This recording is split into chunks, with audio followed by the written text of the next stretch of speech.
I'll be participating in a Senate hearing on the meningitis outbreak across this country that has made 400 people sick, killed 32. 81 of those who are sick are in Tennessee, and 13 of the deaths are in Tennessee. This came from tainted medicine that apparently came from a Massachusetts compounding pharmacy. It was tainted drugs that were used to inject into the backs of patients who were getting treatment for back pain. This is a tragedy that never should have happened.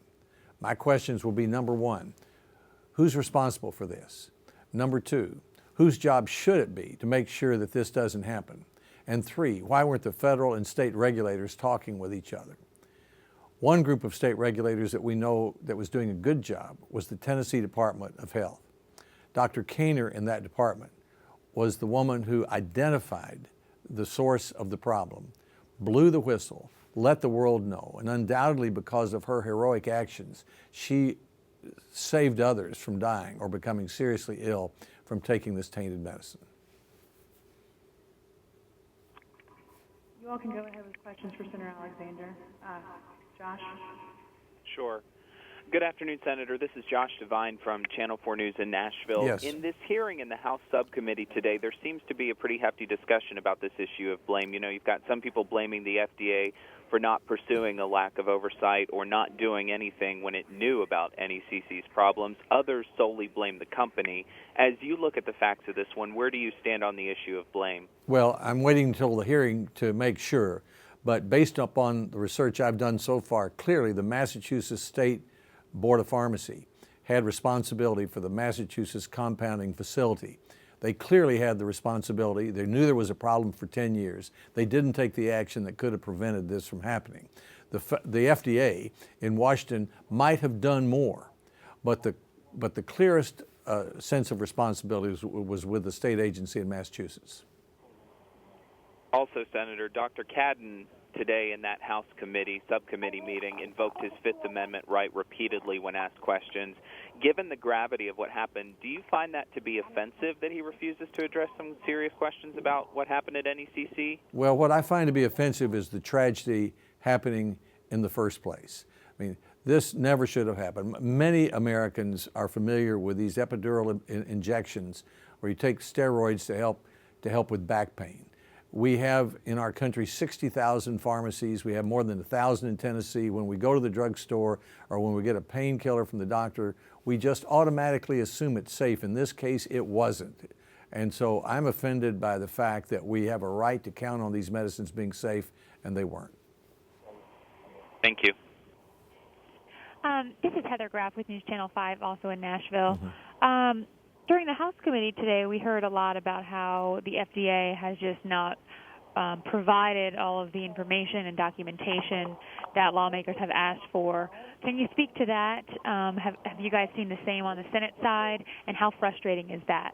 Well, I want to make sure that the FDA gives to the United States Senate every bit of information about this incident, because one of our major goals is to clarify the law to make sure we know who's in charge. Is it the state? Is it the federal government? Is it some kind of combination between the two of federal standards and state regulation? I mean, we know states have a capacity to do this job well. The Tennessee Department of Health performed admirably in this case. And we know you can't put every aspect of regulation in Washington. We've got 60,000 pharmacies, tens of thousands of compounding goes on in pharmacies, so all that can't be done from Washington. So we need to know exactly from the FDA what its role was so we can determine what its role in the future ought to be to make sure this tragedy never happens again.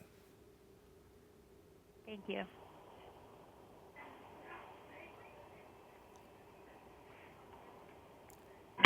Final question. So if Rebecca, you want to go ahead, or anyone else? I'm all set with the meningitis. I just wanted to piggyback if he has time to answer another question. Sure. A local health question. Mm-hmm. Okay, Senator, thank you. It's Rebecca Pepin from WCYB in Fox Tri-Cities in Bristol. Yeah. I just wanted to talk about the McLeod investigation, the McLeod Cancer and Blood Centers in Johnson City. They're one of 19 practices in the U.S. that bought drugs from a company that was caught selling fake meds.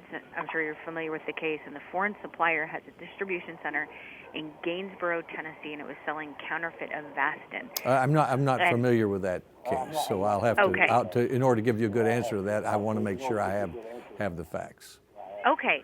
Well, if I email the information to your people, could you please get back to me just with your thoughts? Because as the daughter-in-law of two people who lost their lives to cancer, this is a really scary case to me. I will be and happy to do that.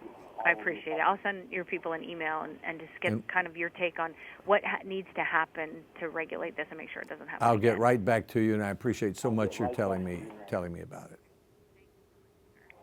Senator, if we have a we've little run out of time, so, we have run out of time. Sorry. I was just going to say, a question I was going to ask. This is Sky Arnold, Fox 17 News in Nashville, Tennessee. Sure. If you have a few moments. Sure. I attended today. We had a Board of Pharmacy meeting today where some of our state officials that sort of are in charge of regulating pharmacies across the state, inspecting pharmacies across the state, we're addressing some of the concerns they had. One of the principal concerns they had is that they kind of felt like, they can do whatever they can to ensure that pharmacies in Tennessee are safe, but they really are their hands are tied in terms of trying to determine that pharmacies outside of Tennessee are safe. Is there anything you would say to that particular topic and what can be done from a federal level to address that? I'm sure our Board of Pharmacy isn't the only one with those concerns. No, I would think that's yes. One of the obvious roles of the FDA to me is to alert states all over the country when there ought to be a yellow flag or a red flag about compounded drugs or any other drugs that might be unsafe. For example, the Massachusetts compounding facility has had trouble for 10 years. The state board in Massachusetts knew that. The FDA knew that. Perhaps the FDA should have, sometime earlier, put up a red flag, put up a yellow flag so that Tennessee and other states could know that there was a problem with medicines that are being shipped across state lines and could have warned doctors and patients of the dangers of that. So to be an early warning system of any possible trouble would be an appropriate role for increased FDA responsibility.